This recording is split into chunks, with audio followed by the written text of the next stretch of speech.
Hey guys, Brian Goes Blue. And Coco too. I'm back again with another movie vlog for you tonight. And tonight we're seeing Furiosa, a Mad Max Saga. I think that's what it's called. Or a Mad Max story, something like that. Mm-hmm. But yeah, this one stars Anya Taylor-Joy and Chris Hemsworth. And Anya Taylor-Joy is playing Furiosa, the character that Charlize Theron played in Mad Max Fury Road later on. So this is like a prequel to that. And Chris Hemsworth is playing one of the bad villains in this one. And he's got like a crazy nose job, and he looks insane. It looks like he's gonna be real fun in this movie. Yeah, you can't even tell it's him. Right. And then I think it's kind of its own story because it's kind of just telling her tale basically up till, I guess it's gonna probably lead into Fury Road at the end of the movie. So yeah, that's the one that stars what's his name, Tom, from the Bike Riders movie, from Batman. Yeah, shit, he's in a lot of stuff. Tom Hardy. Oh, I don't know. Yeah, he's in the Bike Riders movie we want to see.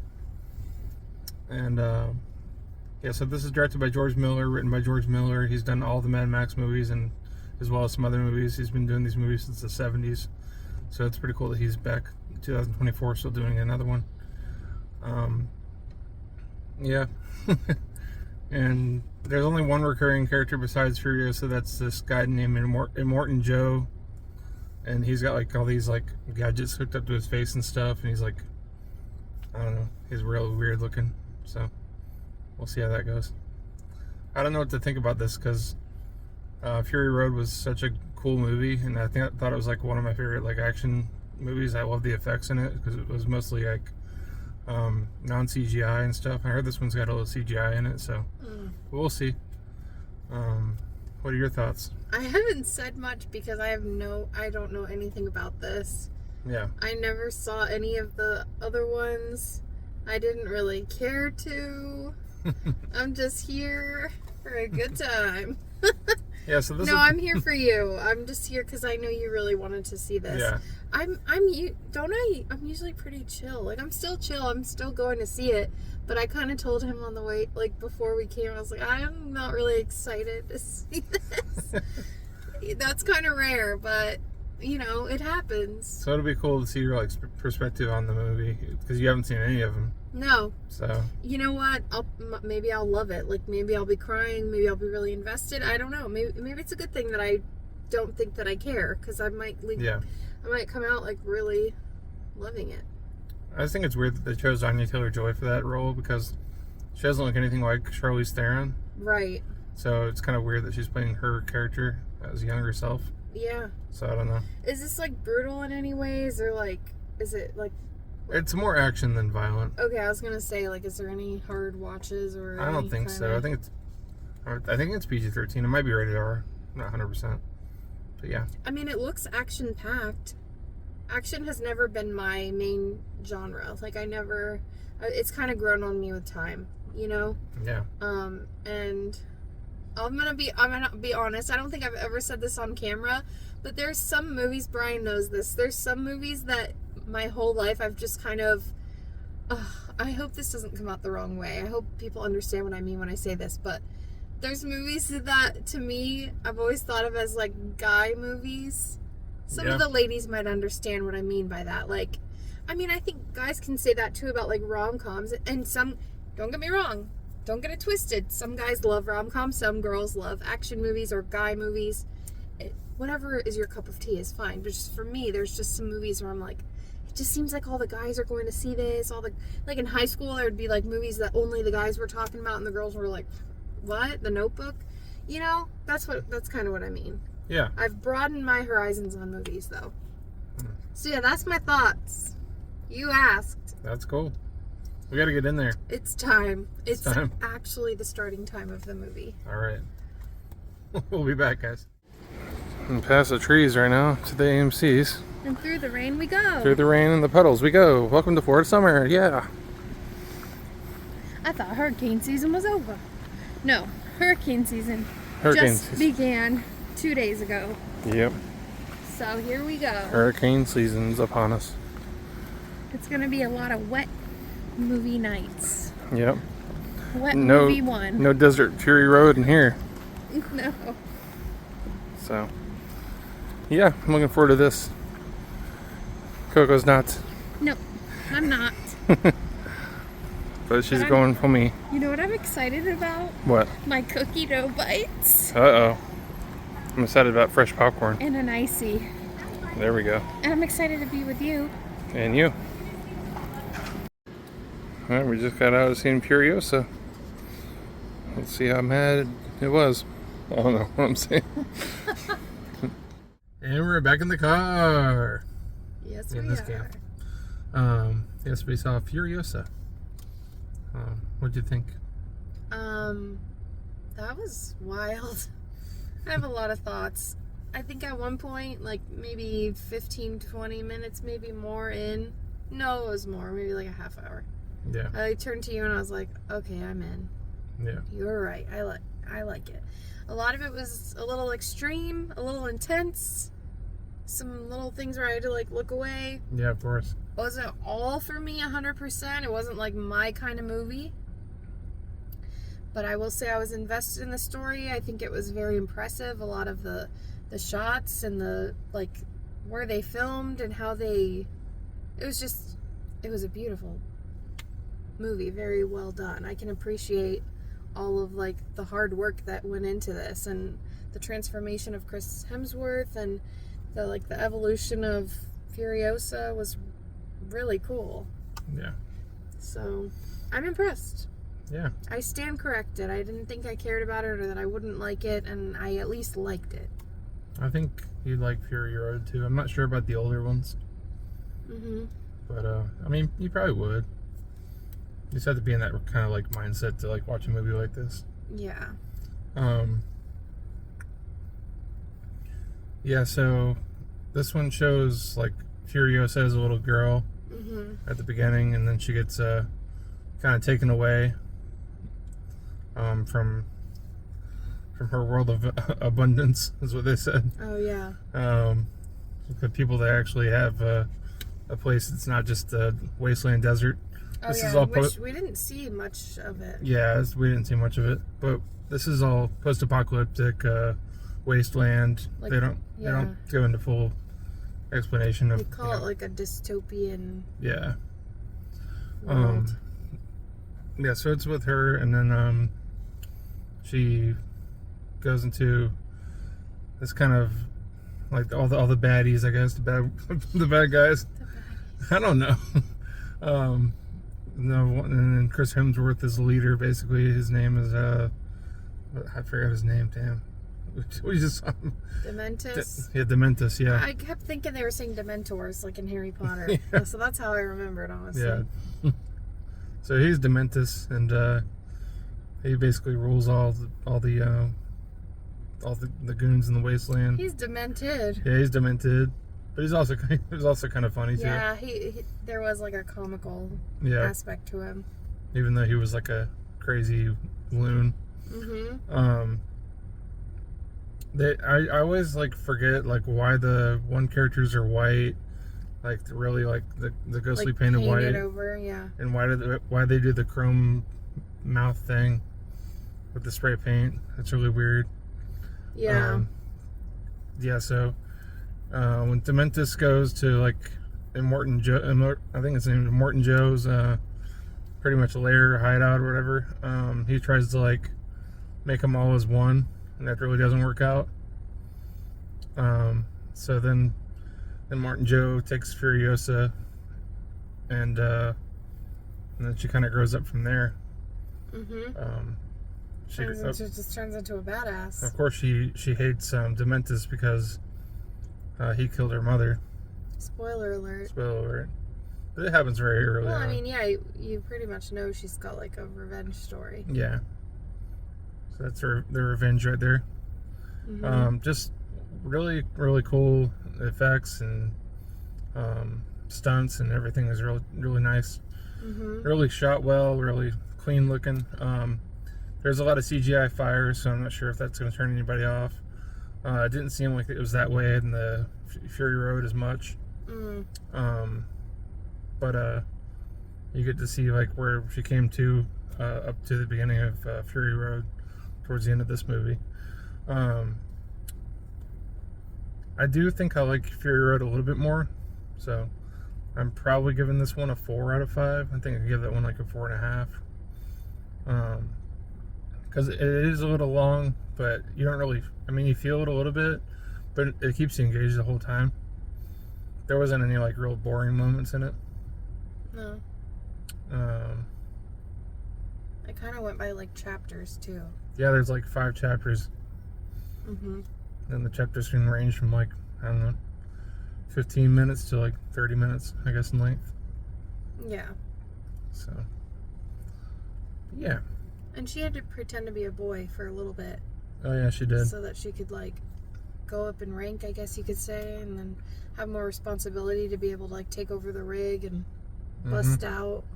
She was really just trying to get back to Dementus the whole time. Yeah. So, what? Nothing. Just get back to Dementus. Yeah.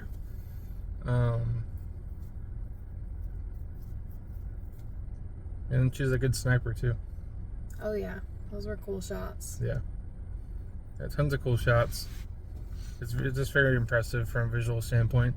And the Dolby was packing the punch big time. God, it was like really good. Yeah, it was. Our normal seats do not. We don't get that effect like that. Do you notice that when we sit off to the side a little more, it's like way better. Yeah. But I feel like this is one of the better Dolby movies we've seen this year.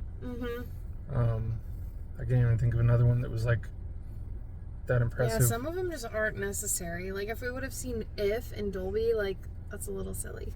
Yeah. Like you don't need to do all that. Yeah. But yeah, definitely stay after the previews.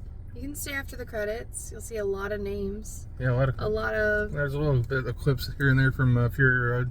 So, oh yeah, that was cool. It's so crazy to see like how many people it takes to pull something off like this. Yeah. And then the people that get credit are the director and like the main star or the main couple of stars. Yeah. That's just so crazy to me. But that's the way the world is. It takes a lot of behind the scenes to make it all work. Yeah. And I think Anya Taylor-Joy did good. And then Chris Hemsworth did really good as well. He kind of like immersed himself in the role. You couldn't even tell it was him. Yeah. The guy who plays Immortan Joe was the main bad guy in the original Mad Max as a different character. Oh. So I think that's really cool that he came back like so many years later. It's like been 50 years since Mad Max came out. Or more. But yeah. Yeah, that's our take. There was this guy with his nipple. Oh, yeah, I forgot about that guy. This big fat guy, and he like had holes cut out like Regina George of his shirt, and then his nipples were pierced and connected to this chain. Then that was connected to his nose. But that wasn't even the weird part. Like every scene he was in, I'm not gonna do it because that's weird. But he was like pinching and rubbing on his left. Yeah, his left nipple. It was just like tugging on it. It was very distracting. And then, one of spoiler alert, Joe's goons. Spoiler alert, I won't say whose nipple piercings got ripped out, but somebody's nipple piercings got ripped out, a man, and the nipple guy was like, oh, like you could tell he wasn't feeling it. There's a lot of like piercings. I get that it's like dystopian and they have to like, there's a certain look that they all have to have, but yeah, I don't know. It was almost kind of like bondage-y. Like they're all strapped up and in leather and chains and skull helmets, piercings, and the skull and the bones and it was just a whole vibe. Yep. Which, more power to you. It's all about like supply and demand with the gas and the food, and the water and all that. Which that would probably happen too. I really liked where it left it. So where it left it is where the older movies like pick up, I'm assuming. Yeah. And so this explained that. Yeah. Okay. Well, the original like 3 movies were Mel Gibson as Mad Max, and it was basically his story. And then Fury Road had Mad Max. It's like he was supposed to be the lead character, but he wasn't really the lead character in it. It was more of Furiosa, and so this is just a kind of her prequel story. Mad Max wasn't in this at all. No, he was none of the characters. No. Okay. I think I saw his character named Mad Max in the credits, but I saw that too. I don't think they pointed it out. I saw that too. Yeah. I was like, what the heck? So. What was I gonna say? It was good. I liked it. I think I would give it a 3.5. Cool. I almost gave it a 4, but like, I'm struggling. As a standalone film, I mean, would I give it a 4? I think I would. There's so much that happens in it. Yeah. And the story alone really had me captivated. Like the fact that, you know, she's ripped away from her mother, she sees things she shouldn't have had to see. And then she just like doesn't stop fighting until the end to, like, you know, get back at the people that wronged her. So that had me captivated. You know, I think anybody could relate to that in one way or another. Yeah. You know? So, yeah. It's got that good story going for it. Yeah. And I was thinking about it as we were watching it. If I was watching this at home on TV or on streaming, I don't think I would have been as captivated. There's something about seeing it in Dolby Cinema, like Dolby Atmos and Dolby Vision, like the visuals, the audio, feeling your chair moving, like you're right in the movie, and that made the experience like that much better for me. So yeah, I really enjoyed it. Yeah, me too. I'm glad we went out to see it before it got taken over by Bad Boys for Life this Thursday. That's happening this Thursday? Yeah. Oh, so I'm glad we did. Yeah, we kept it. Yep. I got Dolby 2 weeks for this one. Which okay. Usually 1 week for most we caught movies. it just in time. Are we all caught up now? Not really. Never. We still have... We want to see Violent Nature. We want to see Ezra. Yep. There's Bad Boys for Life coming out this weekend. So all 3 of those are pretty much out this week. Oh my gosh. And we saw so many movies last week. And not like so many, but more than we usually do in 1 week. But a double feature. Yeah. Well, we could have done it tonight. Maybe not. There were movies letting out. Yeah. We were like just past that time to see another one. But yeah, it was solid. And we'll get out and see more. And then next weekend, Inside Out. 2. And then the weekend after that, it's something else. It just keeps on going. I don't know. We saw some. Sorry, go ahead. I think after the end of June, we got like a break or something for like a week or 2. And then it picks right back up because I was gonna say like we've got Beetlejuice coming. I don't know, but it doesn't really let up because the weekend after Quiet Place Part Day 1 or whatever, that's the last week of June. But the weekend after that is Maxine. Yeah, we saw the trailer for Maxine tonight. Beetlejuice, Wicked, which I'm so excited for those 2. That's gonna keep on going. So many. The Bike Riders. We didn't see that preview tonight, but The Crow. The Crow looks alright. What else?